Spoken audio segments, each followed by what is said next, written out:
자, 기업들이 현금을 막 쌓아두고 있다는 뉴스 종종 보셨죠? 그럼 이 돈 그냥 금고에 놔두는 게 맞을까요? 아니면 뭔가 다른 방법이 있을까요? 오늘은 바로 이 흥미로운 고민, 잉여현금의 투자에 대해 아주 쉽고 재미있게 파헤쳐 보겠습니다. 교수님, 근데요, 기업에 잉여현금, 그러니까 여윳돈이 많다는 건 그냥 좋은 거 아닌가요?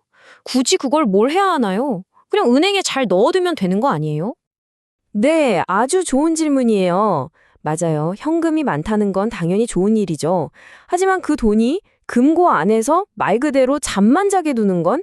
글쎄요. 이건 좀 다른 문제예요. 마치 엄청난 재능을 가진 선수를 계속 벤치에만 앉혀두는 거랑 똑같거든요. 이렇게 잠자고 있는 돈, 이걸 우리가 바로 잉여현금이라고 부르는 겁니다. 여기서 제일 중요한 개념이 바로 기회비용이라는 거예요. 보세요. 이 돈이 그냥 가만히 있는 동안 사실은 아주 조금이라도 수익을 낼 수 있었잖아요. 그 기회를 날려버리고 있는 셈이죠. 바로 그게 기회비용입니다. 아무것도 안 하는 것 자체가 손해일 수 있다는 거죠. 아, 기회비용. 이제 좀 이해가 되네요. 그런데 교수님, 애초에 기업들은 왜 이렇게 기회비용까지 감수하면서 잉여현금을 가지고 있는 거예요? 네, 그것도 아주 중요한 포인트예요. 왜 가지고 있느냐? 크게 보면 한 세 가지 이유가 있어요. 첫째는 스키 리조트처럼 겨울에만 돈을 버는 회사들을 생각해 보세요. 비수기를 대비해야겠죠? 이런 계절적인 이유가 있고요. 둘째는 나중에 큰 공장을 짓는다거나 하는 큰 지출을 위해서 미리 돈을 모아두는 경우. 마지막 셋째는 갑자기 무슨 일이 터질지 모르니까 일종의 비상금, 그러니까 안전망으로 현금을 쌓아두는 겁니다. 자, 이 자료를 다 읽으실 필요는 없고요. 저기 그래프만 한번 보세요. 현금 흐름이 마치 파도처럼 출렁이는 게 보이시죠? 어떤 시기에는 현금이 넘쳐나고 또 다른 시기에는 돈이 부족해져요. 바로 저렇게 파도가 가장 높은 지점, 저기서 잉여현금이 생기는 겁니다. 간단하죠? 아하, 그럼 이제 목표는 명확해졌네요. 저렇게 남는 현금을 잘 투자하는 거군요. 근데 투자는 항상 위험이 따르지 않나요? 맞습니다. 당연히 위험하죠. 그래서 우리가 알아야 할 첫 번째 위험이 바로 이자율 위험이에요. 이거 놀이터에 있는 시소 게임이라고 생각하면 쉬워요. 시장 이자율이 확 올라가잖아요. 그럼 내가 가지고 있던 낮은 이자율의 채권 가치는 반대로 뚝 떨어지는 거예요. 매력이 없어지니까요. 그리고 두 번째는 더 무서운 건데요. 바로 채무 불이행 위험입니다.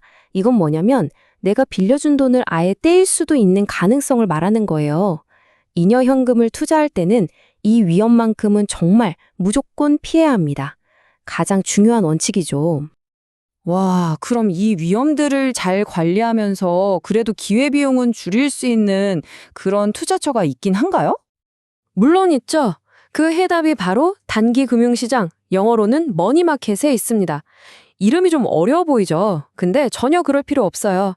그냥 아주 안전한 애들끼리 잠깐 돈 빌리고 갚는 시장, 이 정도로 생각하시면 됩니다. 초단기 우량 대출 시장인 셈이죠. 자, 재무관리자들이 이 시장에서 쓰는 도구들이 바로 이런 것들입니다. 표를 한번 보실까요? 미국 정부가 발행하는 단기 채권도 있고 아주 큰 대기업들이 발행하는 상어보험도 있고 종류는 좀 다르지만 혹시 공통점 찾으셨나요? 맞습니다.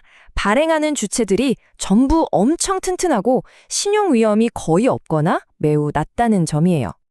아, 이제 알겠어요. 그러니까 투자할 수 있는 상품은 여러 개지만 결국 가장 중요한 공통점이 하나 있었네요. 바로 그거예요. 정확히 짚었어요. 이게 바로 잉여현금 투자의 제1원칙입니다. 절대 잊으면 안 돼요. 이건 무슨 대박 수익을 노리는 공격적인 투자가 아니에요. 내 원금을 안전하게 잠깐 주차해둔다고 생각하는 게 맞아요. 수익률은 그 다음 문제입니다. 가장 중요한 건 뭐다? 절대 잃지 않는 것. 결국 재무관리자는 이 안전과 수익이라는 양팔 저울 위에서 끊임없이 줄타기를 해야 하는 사람이죠. 자, 이제 다음에 뉴스에서 어떤 기업이 수십억 달러의 현금을 가지고 있다는 기사를 보게 되면 한번 상상해 보세요. 그 돈이 과연 금고에서 잠자고 있을지 아니면 이 단기 금융시장에서 얼마나 바쁘게 일하고 있을지를요. 오늘 설명은 여기까지입니다. 감사합니다.